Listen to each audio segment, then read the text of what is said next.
Le 25 septembre prochain, les Suisses voteront sur une initiative populaire à propos de l'élevage intensif. Et c'est l'occasion de vérifier les arguments des deux parties à travers un vrai ou faux.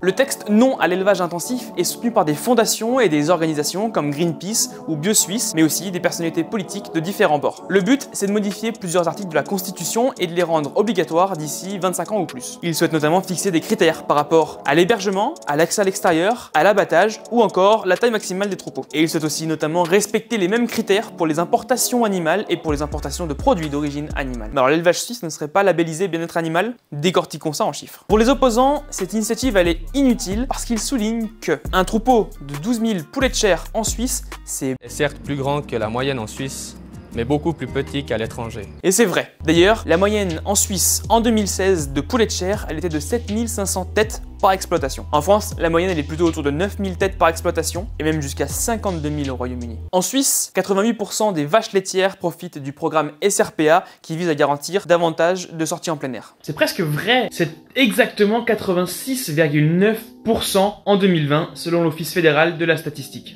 Par contre, c'est beaucoup moins si on regarde ces mêmes chiffres pour les volailles. 22% des élevages de volailles ont un accès régulier à l'extérieur et ce chiffre tombe même à 8% si on regarde la catégorie poulet de chair. La Suisse est le seul pays au monde à limiter le nombre de poules par exploitation. C'est vrai. En fait, d'autres pays comme ceux de l'Union européenne préconisent plutôt une densité dans l'exploitation. 33 kg par mètre carré contre 30 kg par mètre carré en Suisse. Et pour les soutiens à l'initiative, c'est un vote nécessaire parce que seulement 5% des exploitations devraient augmenter leur surface ou réduire leur taille. C'est faux. C'est en fait 3300 exploitations qui seraient concernées par cette initiative, soit environ 8%. En Suisse, 50% des cochons verraient le jour au cours de leur élevage. C'est vrai, et ce chiffre tombe même à 5% si on regarde la catégorie truie d'élevage. En 2021, plus de 80 millions d'animaux ont été engraissés puis abattus, dont 75 millions de volailles. C'est vrai et c'est même plus. Si on prend seulement la catégorie des volailles, c'est en fait 79 millions d'animaux qui ont été engraissés puis abattus en 2021. Si vous avez d'autres questions par rapport à cette initiative, n'hésitez pas à nous les laisser en commentaire.